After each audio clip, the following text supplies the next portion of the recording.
What's going on, tubers? Let's check out my latest Goodwill auction score. It's a little unboxing. First time I'm looking at this thing. Got some bubble wrap down here. Let's just see what's in here. The title may have already spoiled it, but I think it should still make for a good video nonetheless.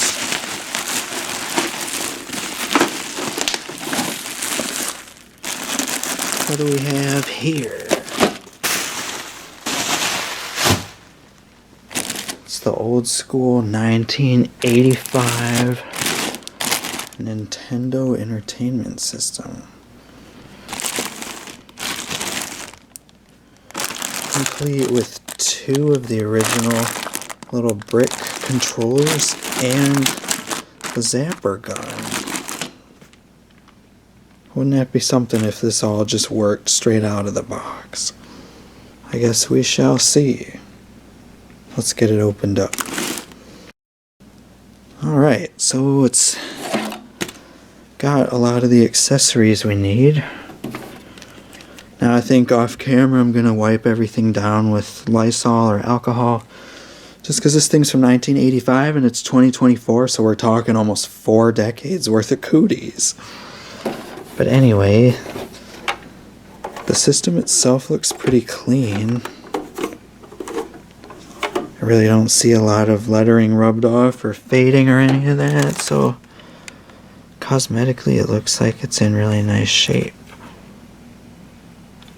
And then, of course, I've got this old vintage TV from my great-grandmother's house. They were the original owners of this. It's from the early 80s, like 1981 or 82, I believe they bought it. And then we've got channel 3 and 4, the RF switch we don't have. But then we've got the mono audio and the video output. So I can just get some RCA cables and still connect this up to the television through the VCR here.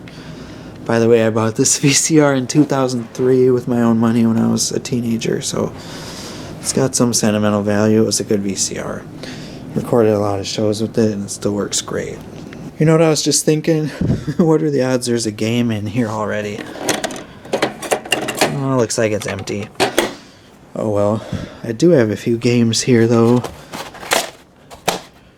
Let's see what we got. We got Xevious. I think this may be one of those old arcade games.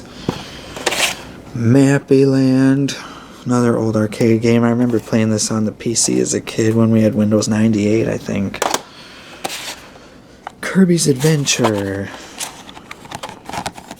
This is probably a good one. Nice Nintendo logo in the sleeve. Old school Tetris. This is always a classic. And last but not least, no NES collection and the zapper gun are complete without Duck Hunt. Let's just hope this thing works. So anyway, the zapper gun exclusively just works with an older CRT television because it uses the lines and a photodiode, I believe it is. So that's going to be fun with Duck Hunt if we can get this up and running. Okay, I disinfected everything off camera. I'm going to try to set this up. So again, I'm the original owner of this VCR, so I still have the remote to switch the input on here. Took a while for this to warm up. Let's see. Power. Input. Where's the input button on this remote? Right here. Might have to play a tape in here before I can switch. I don't remember why I used to do that, but I think that's just how it works. It has to play a tape or something to be active. Alright, blank tape. Now let's see.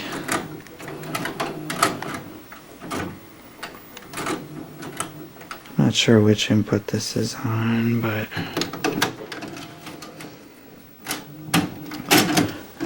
I guess we can stick a game in here and see if it works.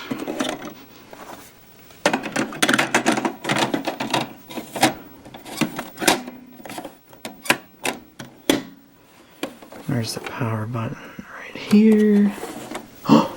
Ooh, I think it works.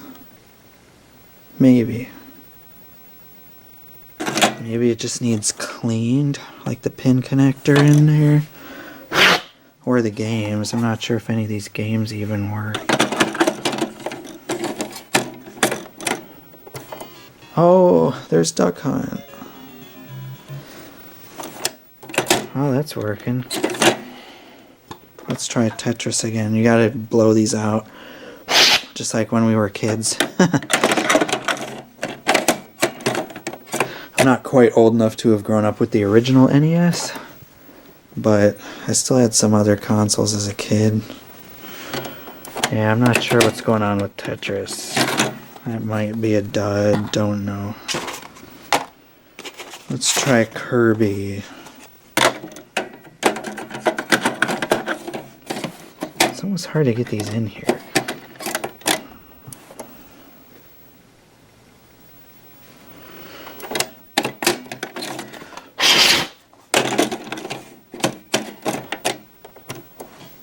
There's Kirby. That's funny, this thing just boots up instantly. There's Kirby. That's working.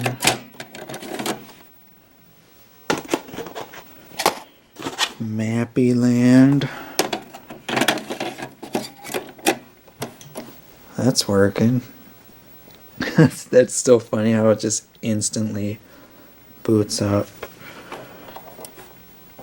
Like even the N64 probably booted up slower than this.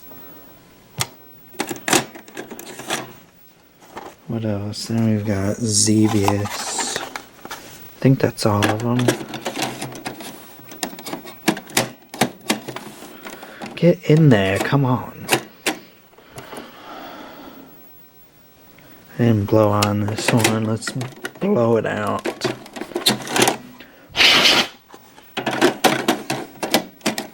Ugh. Nothing. Reset button. The reset button fixed it. I'm pretty sure this is the arcade game. Actually, we had this as an arcade game with Windows 98 when I was a kid. I hope it's like the same game. Yeah, that's pretty cool. Good throwback. Maybe we can try Tetris one more time.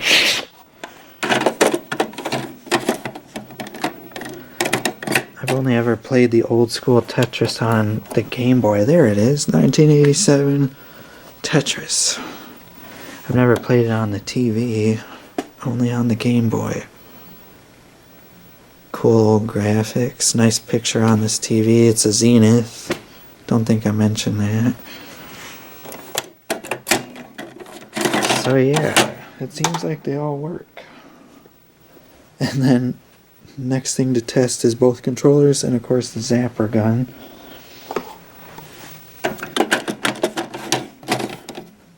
Let's just pop the Duck Hunt in there, and then I'm left-handed, so we'll see if I can do this one-handed if the gun works.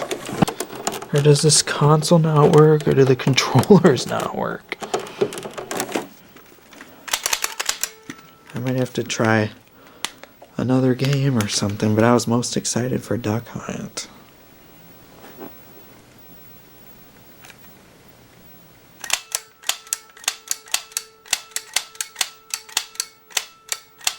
I don't think it's working. I don't know, is the photodiode or photocell dead? I don't know. It's not doing anything. I don't know if this is dead or the console's got something wrong with it. I guess I could always go on eBay and find one of these or something. I don't know. Anyway, let's try something else. Let's try like Mappy or something. New game, continue. I wonder if you can save your progress. It had a continue option. See, that's working. Like I can move the little mouse, little Mappy.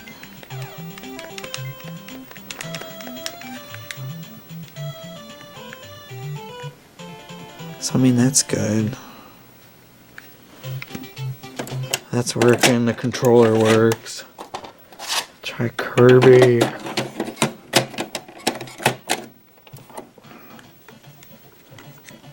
Kirby starts up instantly.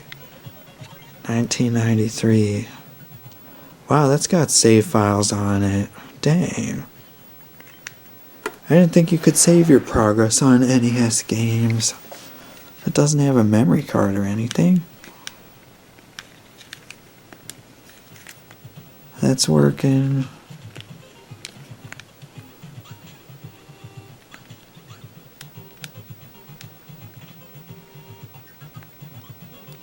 Colors look good, I guess. Kirby looks pink to me, so that's good.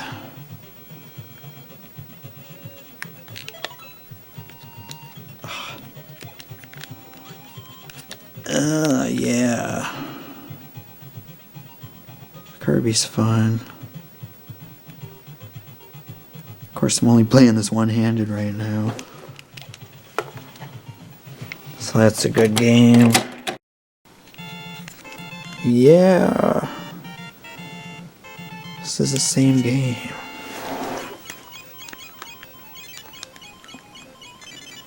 Just like Windows 98.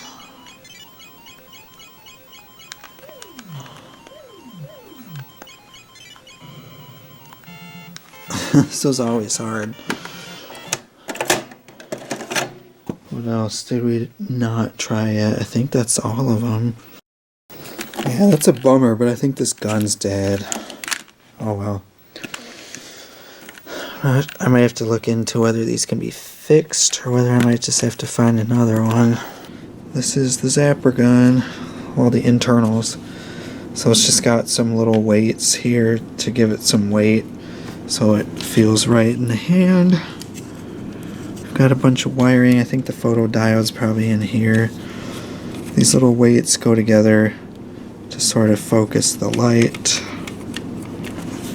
And then you've got all the triggery spring stuff inside here. And then there's a little micro switch, it looks like, in here. So I might just need to start out by getting my multimeter and maybe testing for continuity between some of the ports on here and see what they go to. Well, I got my meter, so we can check a few things with the wiring and whatnot, but the other thing is it's hard to know whether the issue is with the gun or the controller ports on the console even. There we go, hopefully that's better. So I think this part comes out and unplugs, so I can at least check the wiring to this little connector here. This board's got a couple electrolytic capacitors, a transistor. Nothing looks corroded though. NES connector. So trigger hit 5-volt VCC ground, and then these 3 pins I guess are unused. 3, 4, it only uses 4 pins out of how many? 1, 2, 3, 4, 5, 6, 7 pins. Oh, here we go. Ground, clock, strobe, data, trigger pull, light sensor, 5 volts. Here's a look inside the trigger mechanism. So, oh, really? Spring got away from me. Now I need to look at this dude's video to see where it's supposed to go. There it is. Let's get this blown up full screen. So it goes in this little cover spot to keep this thing. Yeah. Don't know if I can get this in there one-handed. Probably not. There. But it looks like it's supposed to click all the way back and then it goes past this little nubby on there, see? And it shoots it back.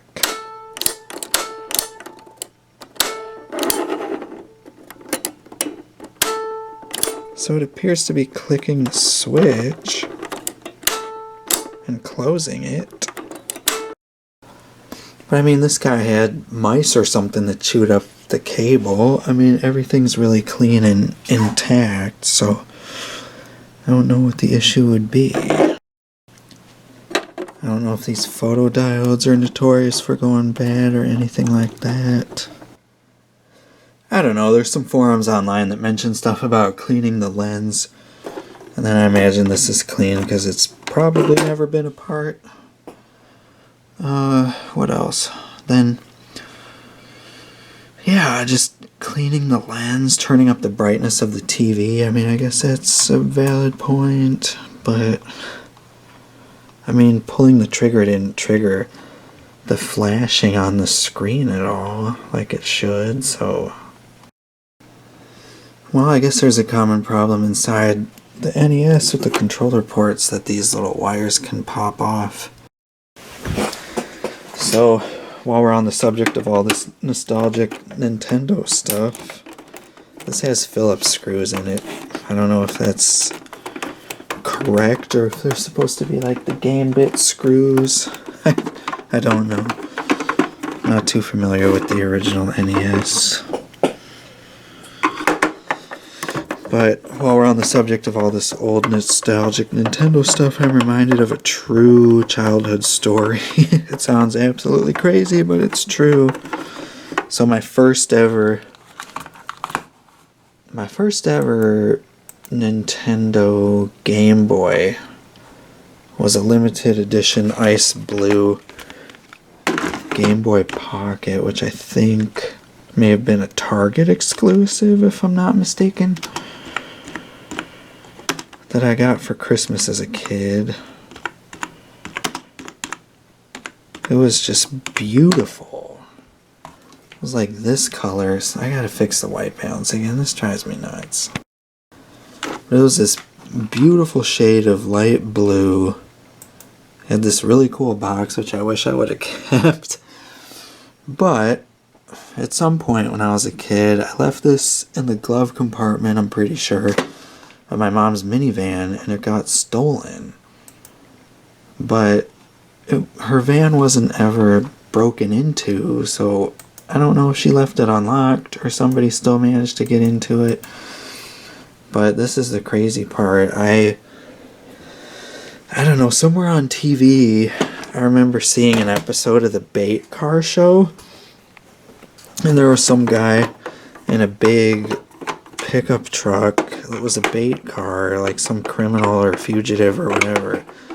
He stole this bait car vehicle, and then they show him like going into a minivan, and then it said in the subtitle captions at the bottom of the screen, it's like, oh, he just stole a Game Boy out of a glove compartment. And I swear that must have been my Game Boy, because I remember it was, I think, right around my hometown. And it was an absolutely crazy story, but there's probably a video of the Bait Car Show on YouTube. I should pull it up before the end of this video, but I swear that was my childhood Game Boy, because I remember some high-speed chase with the police happening, or at least seeing it in the news, and it was like in my hometown back in the day when I was a kid. So my first ever childhood Game Boy got stolen, and it was and some high-speed chase theft thing and on TV. Needless to say, I never got it back. It was never to be seen again. But that's an absolutely true story. Now I really want to find the video, 'cause that's crazy.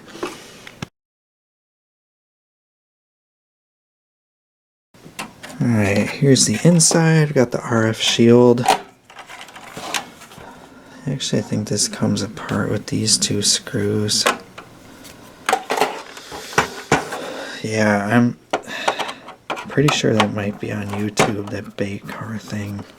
I should try to find it, because I still can't get over the fact that that was like televised. Alright, so this little trim piece comes off with the number 1 and 2 with those two screws. And then I think they just pull forward. I mean, everything appears to be intact and connected. Unless I just try cleaning these electrical contacts or something. I don't really see a whole lot of obvious corrosion on the inside though.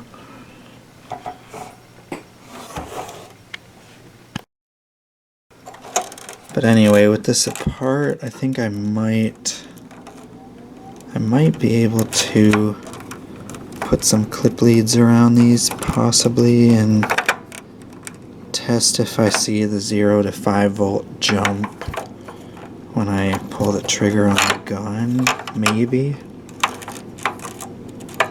If I check the pin out one more time, because I have a bunch of these little hook lead things, and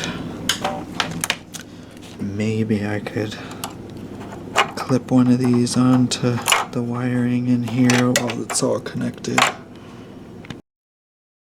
So yeah, here's the upper part of the shell.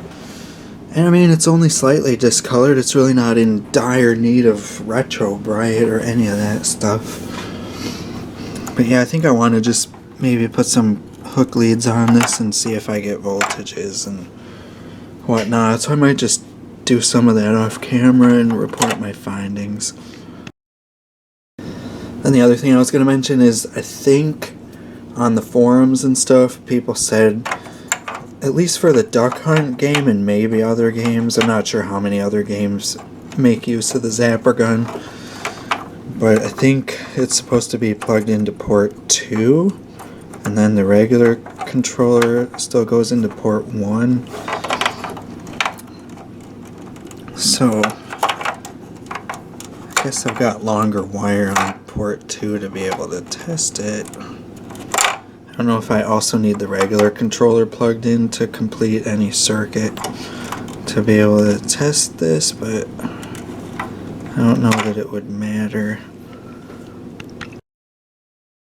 Well, it's the next day. I'm really not super familiar with these old consoles in particular. I've done a lot of work to GameCubes and older Game Boys and stuff, but these I don't know a whole lot about as far as how they operate and stuff. So in the meantime, I've just ordered another zapper gun that's a known good unit. So hopefully when that arrives, I can probably just shoot another video and then see if that works or not.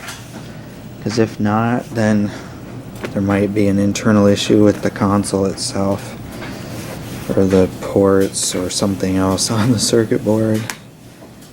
But of course you're taking someone's word for it on eBay, even though they said it's tested and known to be working. But I guess we'll soon find out when that gets here. So anyway, I appreciate everyone who's watched this far.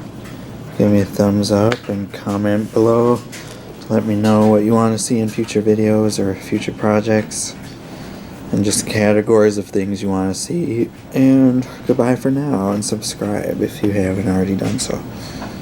See you in the next one, guys. Take care.